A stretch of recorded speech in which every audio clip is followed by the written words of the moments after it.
की वर्षा की है, ध्यान देना। इतना घमासान घटा छाई और इतनी भयानक बारिश हुई है, बहुत जोर से बारिश हुई है माता बहनाओ।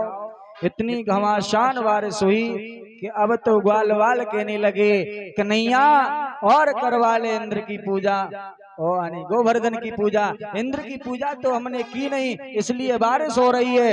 अब क्या होगा, अनर्थ हो जाएगा, हम सब के सब महाराज बह जाएंगे। ध्यान देना, ग्वाल वाल कहने लगे, भगवान कन्हैया मुस्कुरा रहे हैं, कहने लगे अरे ग्वाला हो, कुछ होने वाला नहीं है। बताया है, प्रमाण अलग अलग बताया है कि उस जल जितना वर्षा एक भी बूंद जल की और जमीन पर नहीं आई, एक भी बूंद जल की जमीन पर नहीं आई।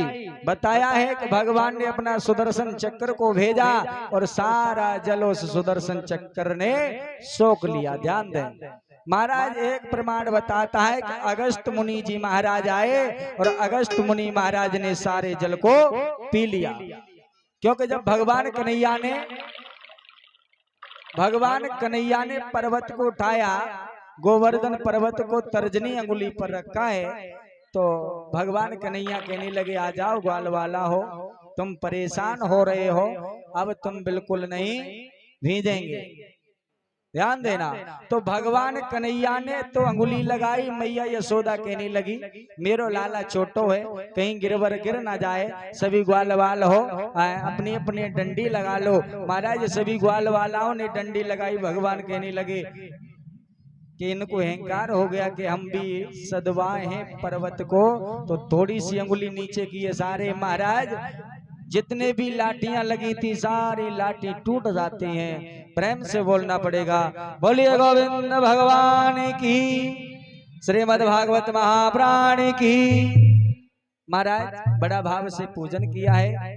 आज भगवान कन्हैया ने इंद्र का अहंकार दूर कर दिया। इंद्र का परिचय जी महाराज, आप सिर्फ बैठा करो, आपको आप अपनी थोड़ी सी यहाँ तैयारी कर लो।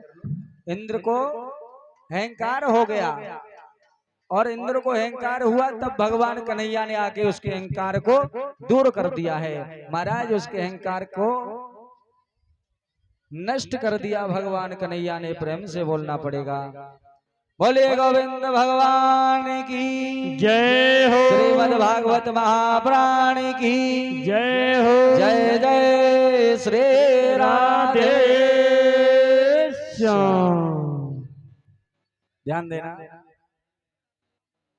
अब भगवान कन्हैया ने और भी लीलाएं की हैं। श्री सुखदेव जी कहते हैं, राजन परीक्षित, भगवान कन्हैया ने माखन की चोरी भी की है। ध्यान देना, जब तक सखियों के हाथों का भोजन यानी माखन नहीं खा लेते भगवान कन्हैया, तब तक उनको चैन नहीं पड़ता। और महाराज ध्यान दें, भगवान कन्हैया भी सखियों के हाथ का माखन खाने नहीं लेते थे जब तक उनको चैन नहीं पड़ता। और जब भी सखियां भगवान कन्हैया को अपने हाथों से माखन नहीं खिलाती तब तक सखियाओं को भी चैन नहीं पड़ता। ध्यान देना, क्योंकि गोपियाओं ने भगवान कन्हैया से बड़ा भाव से प्रेम किया है। एक बार ललिता ने शिकायत की मैया यशोदा से कि अरे यशोदा, तेरो कन्हैया माखन चोर है गयो है। तो आज यशोदा मैया कहने लगी अरे ललिता, मेरे घर में भला माखन की कमी है, सो तेरे घर से चोरी कर करके खाएगा मेरा कन्हैया। आज मेरे प्रिय सज्जनों बताया है, श्री सुखदेव जी कहते हैं, राजन परीक्षित, बात को नहीं माना तो ललिता कहने लगी मैं एक दिन प्रमाणित कर दूंगी कि तेरो कन्हैया चोरी करता है या नहीं करता है। ध्यान देना, तो सभी सखियां, ललिता ने सभी गोपियाओं को बुला लिया और गोपियाओं को बुला करके कहा कि आज हम कन्हैया को पकड़ेंगे। ध्यान देना मैयाओं, कन्हैया को पकड़ने के लिए और गोपी मीटिंग कर रही हैं, वार्तालाप कर रही हैं। बताया है कन्हैया को पकड़ने के लिए मैयाओं ध्यान दें कि एक दिन सब सखियां जुड़ आईं।